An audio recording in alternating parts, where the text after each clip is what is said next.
Winter sunlight pierced the thin veil of clouds over northern Germany, glinting off polished cockpits, and the wings of countless Messerschmitt Bf 109s slicing through the sky. December 1942. The Luftwaffe was at the height of its dominance. Veteran pilots, hardened by relentless combat, laughed as the first American B-17 flying fortresses lumbered into view. Their boxy, almost clumsy silhouettes hung in formation like metal behemoths, awkward against the sleek lines of German fighters. "Clowns in tin cans," one pilot muttered, rolling his eyes. "Their crews are green, their planes are slow, and victory is assured before they even drop their bombs." On the ground below, airfields buzzed with anticipation. German mechanics polished every gun barrel, checked every bolt, proud of the technological edge that had so far kept Allied raids at bay. Above them, the pilots felt untouchable, confident that the lumbering B-17s were nothing more than practice targets. They could dance circles around them, outmaneuver, outshoot, and return to base without even breaking a sweat. But the Americans had learned lessons across the Atlantic in brutal fashion. They had endured the trials of early raids over Europe, refining formation flying, defensive gunnery, and relentless coordination. The B-17s were not designed to be nimble. They were designed to be unbreakable, to absorb punishment, to deliver destruction no matter the cost. And their crews, though inexperienced, had been forged under the watchful eyes of instructors who demanded discipline, precision, and endurance that the Luftwaffe sometimes underestimated. Then came that fateful day. Clouds hung low over the Ruhr, thick and grey, hiding the true scale of the storm that would arrive. German pilots, eager for an easy victory, engaged what they believed would be a routine skirmish. The B-17 formations moved with clockwork precision, each bomber covering its wingman with overlapping arcs of machine gun fire. The sky erupted in a ballet of bullets, tracers weaving intricate patterns against smoke and vapor trails. What had been dismissed as a fragile, awkward threat suddenly became a fortress in motion. An iron wall no single fighter could pierce alone. By nightfall, 15 German aircraft lay in wreckage across fields and forests. The Luftwaffe's confidence was shattered, replaced by disbelief. Pilots whispered stories of the flying fortresses that refused to die, of crews calmly manning guns as engines smoked and fuselages burned. The Americans had not only survived, they had rewritten the rules of aerial combat in a single, harrowing day, yet the real question lingered. Gnawing at commanders and pilots alike, how could these machines, mocked and underestimated, turn the skies of Europe into a death trap for the very masters of the air? The answer would not be found in speed or maneuverability alone, but in something far more calculated, far more insidious, a combination of technology, discipline, and an unyielding will that the Luftwaffe had never faced before.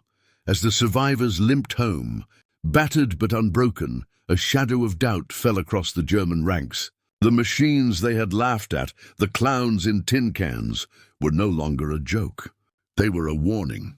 And in the weeks to come, that warning would grow louder, darker, and impossible to ignore. But what unseen power transformed these mocked bombers into a nightmare for the Luftwaffe? The European sky belonged to the Luftwaffe. From the frozen plains of Russia to the misted valleys of France, German pilots ruled with an air of unshakable superiority. Over 4,000 operational aircraft stretched across meticulously maintained airfields, each plane a testament to industrial efficiency and tactical mastery. Veteran pilots, many hardened in the Blitzkrieg campaigns, boasted kill counts that seemed mythical to outsiders. Confidence wasn't just high, it was absolute.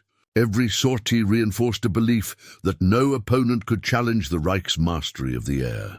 Meanwhile, across the Atlantic, the United States was only awakening to the demands of modern air warfare. In 1940, the US had produced a mere 12,800 aircraft, scattered across training fields and small bases, manned by crews with minimal combat experience. The American Air Force lacked not only numbers, but also battle-hardened doctrine. Their pilots trained with discipline, yes, but they had never faced the deadly calculus of a true European battlefield. And yet, in workshops and flight schools from Dayton to Seattle, a quiet determination took shape, a vision that would one day challenge the Luftwaffe's iron grip. Amid this backdrop, the Boeing B-17 Flying Fortress emerged as America's hopeful instrument of change. At first, it was flawed, a promise waiting to be tested in fire. Engines stuttered under extended flight, gunners missed their marks, and formations struggled to hold tight over long European raids. Skeptics whispered about its vulnerability, noting its boxy frame and slow climb. For every mission that returned, a plane was lost. Sometimes to flak, sometimes to misjudged navigation, sometimes to the unforgiving winter sky. The B-17 was a student in the cruel classroom of war, learning lessons in real time. Its crews enduring the harshest tutors imaginable, cold, exhaustion and enemy fire, yet even in failure, its potential was undeniable. The aircraft carried multiple defensive guns, a sturdy airframe, and the capacity to sustain damage that would have doomed lighter planes. It required not just bravery, but cohesion, discipline, and trust between crew members, a human machine as much as a mechanical one. Slowly, these bombers began to transform from vulnerable novelties into instruments capable of striking deep into German territory, mapping out the vulnerabilities of an enemy who believed victory in the sky was assured. By late 1942, the contrast could not have been starker. On one side, the Luftwaffe, confident in its superiority, flexing over occupied territories with the arrogance of those certain of their dominance. On the other, a fledgling air force, its mistakes numerous but its vision disciplined, its crews learning, its machines adapting. And the stage was set for an encounter that would shatter assumptions on both sides. This was more than a clash of aircraft. It was a collision of philosophies, of industrial power versus tactical mastery, of arrogance versus innovation. The Luftwaffe's pilots had flown over Europe believing no one could challenge them.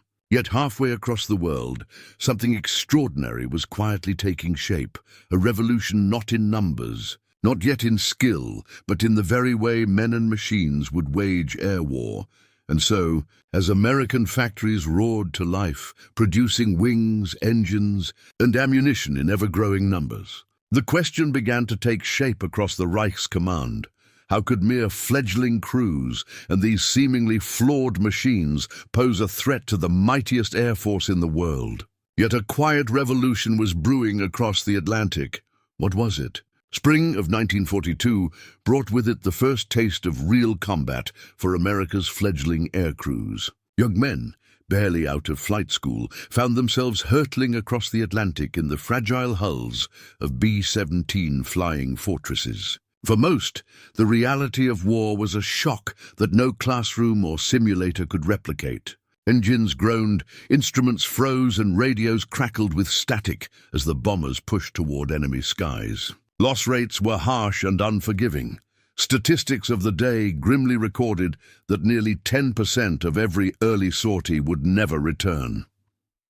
In one such bomber, a 19-year-old tail gunner named Thomas Reed gripped his twin .50 caliber machine guns with white-knuckled intensity. His eyes darted across the blackened horizon, searching for the telltale silver flashes of German fighters. He had trained for months, drilled on gunnery, navigation, and formation flying, but nothing could prepare him for the sensation of enemy tracers slicing past the fuselage. The thunder of anti-aircraft fire shaking the plane as though it were a toy in a child's hands. Fear was a constant companion, yet Reed felt something stronger, resolve. Each breath was measured, each movement precise. Lives depended not only on skill, but on nerves, steeled against the unrelenting terror above the clouds. The Germans were merciless observers. Veteran Luftwaffe pilots, with kills numbering in the dozens, swooped down with calculated disdain. "New boys," they laughed over radio chatter or whispered in mess halls later. "No match for the skies." Some took pleasure in circling the vulnerable formations. taunting crews with bursts of machine gun fire that forced young Americans into evasive maneuvers, testing both skill and courage. Every strafing pass was a lesson in survival, every near miss a brutal reminder of the stakes. Yet these rookies were learning, and learning fast. The B-17, though initially awkward and prone to mechanical failure, had begun to reveal its true nature. Its multiple defensive gun positions allowed overlapping fields of fire. Its reinforced fuselage, capable of withstanding flak that would have destroyed lesser planes, gave crews a fighting chance even when engines faltered or control surfaces buckled. And the young men aboard, though inexperienced, were discovering that survival was not luck. It was discipline, coordination, and unyielding focus under unimaginable pressure.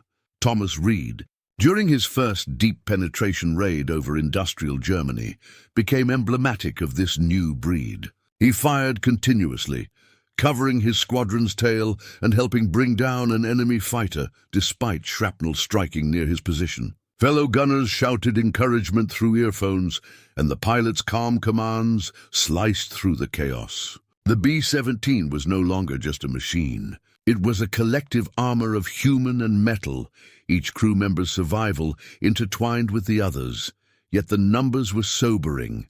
Nearly 1 in 10 did not return, a statistic that hung over every mission like a dark cloud. The Luftwaffe's taunts, once shrugged off, now carried weight.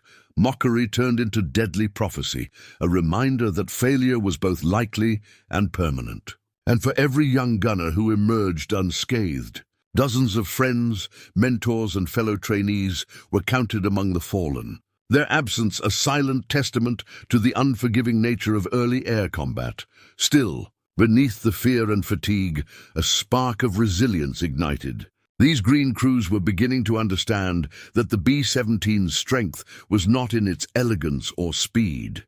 It was in endurance, in mutual trust, and in the unyielding will to complete a mission no matter the cost. They were the last line of defense against the arrogance of the Luftwaffe, and the fate of future raids rested squarely on their shoulders. Could these green crews defy the odds, or were they doomed to fail? By the summer of 1942, the landscape of the European sky was shifting. Across the Atlantic, the United States had committed to a massive expansion of its air power, culminating in the deployment of the 8th Air Force to the United Kingdom. What had once been a fledgling experiment in heavy bombers was now transforming into a formidable strike force, poised to challenge the Luftwaffe's long-held supremacy. At the center of this transformation was the B-17 Flying Fortress, a machine evolving from a vulnerable target into a weapon of precision, resilience, and psychological terror. The upgrades were as much technical as they were tactical. The B-17s now carried the revolutionary Norden bomb sight, a marvel of engineering that allowed bombardiers to deliver payloads with unprecedented accuracy from high altitudes. Each aircraft could transport up to 8,000 pounds of bombs, a capacity that meant the destruction inflicted on industrial targets could be decisive, even without the numbers the Luftwaffe had come to expect. Defensive firepower, once scattered and insufficient, was concentrated in overlapping fields, covering every angle from nose to tail. These bombers were no longer slow, clumsy aircraft. They were aerial fortresses, designed to repel swarms of enemy fighters while delivering crippling blows to the Reich. Formation flying became a science in itself. Tight combat boxes allowed gunners to protect neighboring planes, creating a lattice of fire that punished any attacker daring to approach. The young crews, once terrified rookies, began to understand that survival required discipline above all else. Each gunner's responsibility extended beyond himself. It was a chain, linking the fate of one aircraft to the safety of dozens. The B-17 had become more than a plane. It was a human-machine hybrid, a testament to teamwork, training, and sheer determination. The Germans, meanwhile, remained confident but increasingly uneasy. Veteran pilots still swooped through the skies with practiced arrogance, expecting easy victories. They mocked the Americans' inexperience, the seemingly awkward formations, the massive, slow-moving bombers. But as reports began filtering back, planes returning battered yet intact, missions completed despite heavy opposition, the Luftwaffe's hubris began to crack. German intelligence underestimated not only the growing technical sophistication of the B-17s, but also the resilience and adaptability of their crews. The first, large-scale missions of the 8th Air Force offered a glimpse into what was to come. Bombers thundered over industrial heartlands, engines screaming against a grey, icy sky. Flak erupted from below, traces streaked from above, yet the formations held, each plane contributing to a defensive web that seemed almost alive. For the Luftwaffe, the sky was no longer a playground of confident superiority. It had become a battlefield where mistakes were fatal, where a single miscalculation could cost dozens of lives in minutes, and yet the story was far from complete. The B-17s, for all their innovation and firepower, were still manned by crews learning under fire, navigating treacherous skies, and confronting the brutal reality of attrition. Their resilience was remarkable, their coordination unprecedented. But the question remained, could these new strategies, combined with mechanical and human ingenuity, truly turn the tide against Europe's most feared air force? The stage was set, the machines upgraded, the men steeled. The Luftwaffe's laughter still echoed in the clouds, but for the first time, the echo was met with the disciplined roar of engines and the unyielding determination of young Americans who refused to be intimidated. But would these changes be enough to silence the Luftwaffe's laughter? Early 1943. The skies over Europe had become a crucible where machines, men, and strategy collided in deadly earnest. The B-17 flying fortresses, still young in combat experience, now faced the full wrath of the Luftwaffe. German pilots, hungry to reclaim their dominance, engaged relentlessly, diving from cloud banks with precision and lethal intent. For the American crews, each mission was a trial by fire. Statistics from these early raids painted a grim picture. Up to 60% of bombers returned, with damage ranging from shredded control surfaces to riddled fuselages, engines smoking or failing mid-flight. Survival was never guaranteed. In the nose of one B-17 over industrial northern Germany, Lieutenant Samuel Hayes gripped the controls, knuckles white, sweat streaming beneath his flight helmet. Enemy fighters swarmed, tracers slicing through the sky, the thrum of heavy machine guns vibrating through the fuselage. He had trained for this, drilled countless hours in simulations and practice runs, yet nothing matched the chaotic ballet of bullets, flak, and roaring engines. Each decision carried weight. A slight miscalculation in speed, a hesitant maneuver, or delayed command could mean a fiery death for the 20 crewmen aboard. Hayes's bomber was struck multiple times, engines faltering, oxygen masks rattling in the freezing upper atmosphere. The tail gunner, a 19-year-old named Carl, shouted over the din, reporting an enemy fighter downed, then another. Together, the crew fought like a single entity, weaving through enemy formations, returning fire in overlapping arcs designed to protect not just their aircraft, but the squadron around them. The B-17, once a simple machine, had become a fortress in both name and function, its crew the lifeblood keeping it in motion, its metal skin absorbing punishment that would have destroyed lesser aircraft. The Germans, initially amused at the presence of these boxy tin cans, now approached with caution and growing respect. Veteran pilots were forced to reconsider tactics, breaking formations, engaging in perilous head-on passes rather than clean, predictable attacks. For every Luftwaffe ace, the American formations had learned counters, positioning fire to create kill zones that could overwhelm even the most experienced adversary. But the cost was staggering.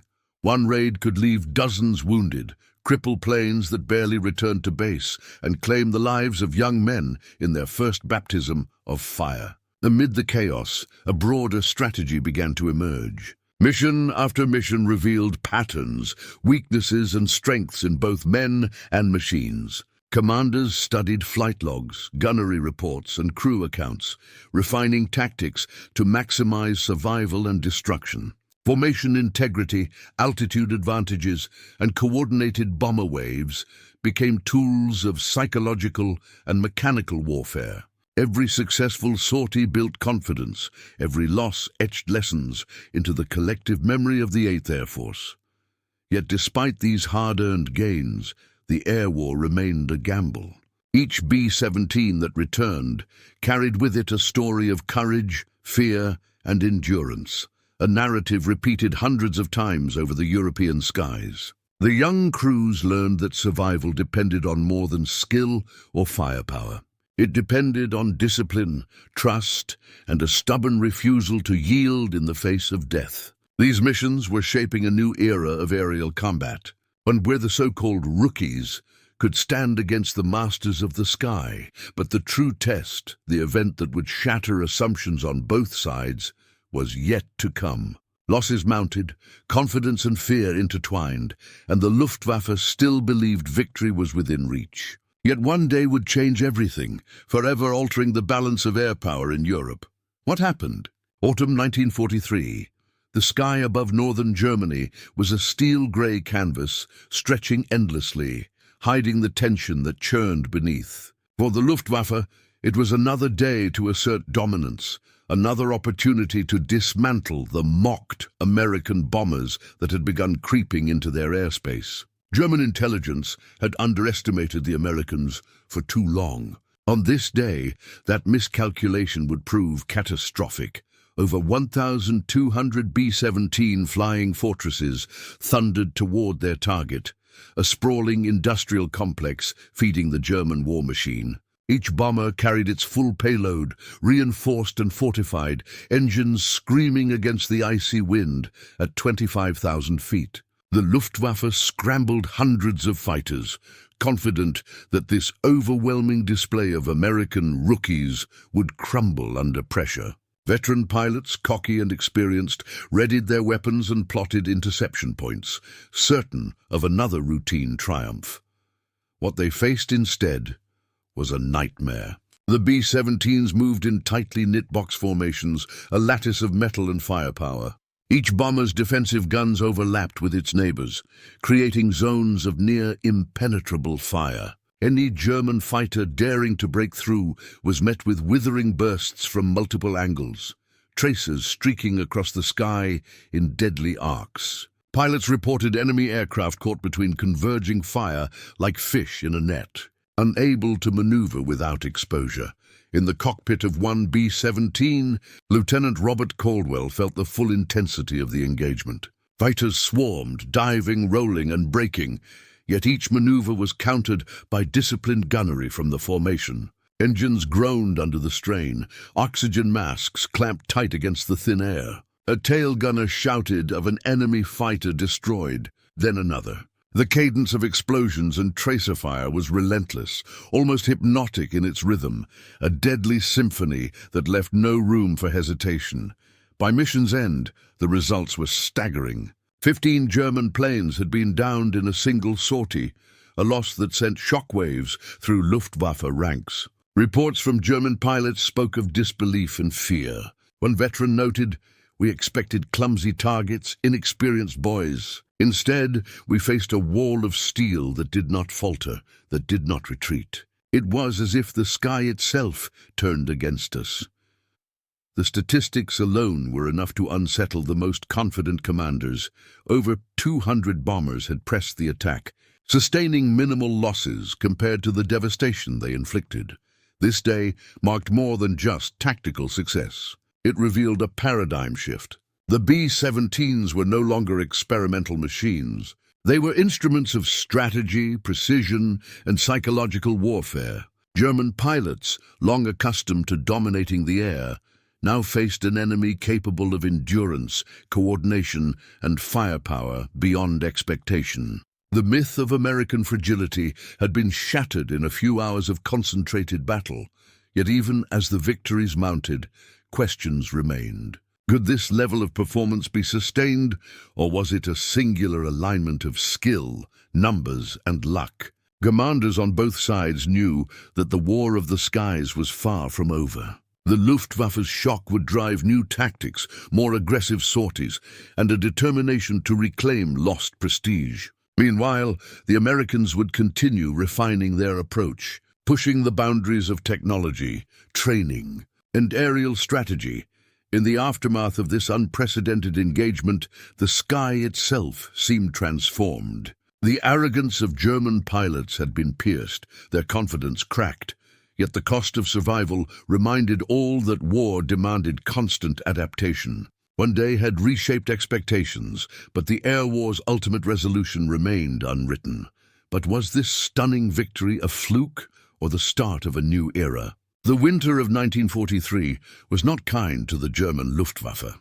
What had once been the proud shield of the Reich, the sharpest edge of Hitler's military machine, was now being ground down, mission by mission, raid by raid. In the skies above Germany, the thunder of American B-17 formations became a sound of dread. Their silhouette on the horizon, a dark, unending wall of steel, meant death was coming.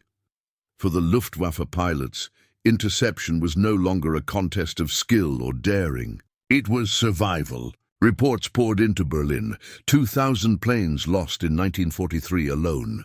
The Luftwaffe's fighter arm was being bled white, its best aces falling one by one to the relentless storm of flying fortresses and their escort fighters. Factories in Bremen, Hamburg, and the Ruhr burned under the unyielding hammer of high explosives. Airfields once bristling with Messerschmitts and Focke-Wulfs lay cratered and silent, rows of destroyed aircraft smoldering in neat lines. One German commander summed up the despair in a single, chilling sentence: "We are sending boys to fight against fortresses of iron, and we are losing them all." Inside the bombers, the American crews knew the cost of this domination. They had seen friends fail to return, empty seats in the debriefing rooms, the grim tally of war paid in human lives. And yet, there was pride. A waist gunner named William Parker recalled watching a B-17 formation hold together under furious attack. "We were one machine, one body. You could feel the strength when we flew as a box. They hit us, but we never broke." That unity was the Luftwaffe's nightmare. The tight defensive box, dozens of guns overlapping, made every head-on charge by German fighters an act of near-suicidal bravery. The statistics told the story. By the end of 1943, American raids were destroying 40% of Germany's ball-bearing production, crippling the industry that fed its war machine. Aircraft losses mounted beyond replacement. For every bomber shot down, the Luftwaffe sacrificed entire squadrons of fighters. Where once German pilots fought with confidence, now they fought with desperation. They were outnumbered, outgunned, and running out of fuel, parts, and trained men. One Luftwaffe veteran wrote bitterly in his diary, "We are like wolves circling a herd of elephants. For every bite, 10 of us are crushed." Yet the victory was never clean, never without scars. The Americans lost thousands of men to flak and fighters. Each mission carried the knowledge that not everyone would come home. But as 1943 drew to a close, the momentum of the air war had shifted. The Reich, once so confident in its invincible Luftwaffe, was reeling, and America's flying fortresses had become a relentless storm, smashing the Nazi war machine from the skies. Piece by piece, for all its thunder and triumph, the air war over Europe carried with it a staggering price. Behind the headlines of shattered factories and crippled Luftwaffe wings lay another story, one written in blood, smoke, and silence. The men of the 8th Air Force were hailed as the boys who never grew old. They flew into the heart of Nazi Germany knowing the odds. Of the 350,000 airmen who served in the skies of Europe, 26,000 would never return. It was the highest casualty rate of any American branch during the war. On the ground, the empty chairs told the tale. Mess halls half full, barracks where laughter once echoed, now quiet. A single bunk, its blanket neatly folded, forever unclaimed. One chaplain at a base in East Anglia wrote, "Every morning we bless them as they leave. Every night we count the ones who come back." Sometimes the math is unbearable. Consider the fate of one crew, young men from Kansas, New York, and Texas, bound together inside a B-17 they had christened Liberty Bell. On their 12th mission, over Schweinfurt, their formation was torn apart by flak-and fighters. Witnesses saw the Bell trailing smoke, one engine aflame, gunners still firing even as the bomber fell from the sky. Of the 10 aboard, only 2 parachutes were seen. Both men spent the rest of the war in German prison camps. The others were never found. Their story was not unique. It was repeated thousands of times across the skies of Europe, and yet the burden of loss was not America's alone. When the bombers reached their targets, the devastation was merciless. Entire German cities, Hamburg, Dresden, Cologne, burned under sheets of incendiaries. Factories were destroyed, but so were neighborhoods, schools, and hospitals. Civilians, women, and children died in numbers too vast to count. The moral weight of this destruction hung heavy on the men who carried it out. From the bombardier's seat, the targets below were abstract, dots on a map, shadows in the crosshairs. But many admitted that when the bombs fell, they wondered who was down there. One veteran confessed years later, "We told ourselves it was for victory, for freedom. But I still see the fires when I close my eyes." The strategy was brutally effective. By 1944, German war production staggered under the constant assault, and the Luftwaffe was fighting on fumes. But this effectiveness came at a human cost, measured not just in enemy losses, but in the haunting knowledge that entire cities had been turned into ash. For the Americans, the valor of their airmen was a beacon. For the Germans, the destruction from above was a nightmare. And for the world, the bombing campaign forced a reckoning. Could such horror be justified if it meant ending an even greater tyranny? By 1944, the skies over Europe no longer belonged to the Luftwaffe. The once proud German Air Force, so feared, so confident, was a shadow of itself. Its pilots were exhausted, its fuel supplies drained, its factories hammered day after day. What began with mockery of America's clumsy bombers had ended with despair. The numbers told the story with brutal clarity. In 1940, Germany's Luftwaffe fielded thousands of planes, ruling the continent's skies. But by 1944, Allied might had overwhelmed them. America alone produced 96,000 aircraft that year. Fighters, bombers, transports, an industrial torrent so vast that Germany could never hope to match it. By comparison, German factories, under constant bombardment, managed only a fraction. Every month the gap widened. Every mission, the Luftwaffe's losses mounted. The B-17 Flying Fortress stood at the center of this transformation. Its ungainly box-like body had become an icon of power, resilience, and persistence. Each mission it flew chipped away at German strength. Factories silenced, oil fields set ablaze, supply lines shattered, and when the time came for the Allies to storm the beaches of Normandy, the bombers had already paved the way. Railways were torn apart, bridges collapsed. German reserves, starved of fuel and transport, could not mount a decisive counterstrike.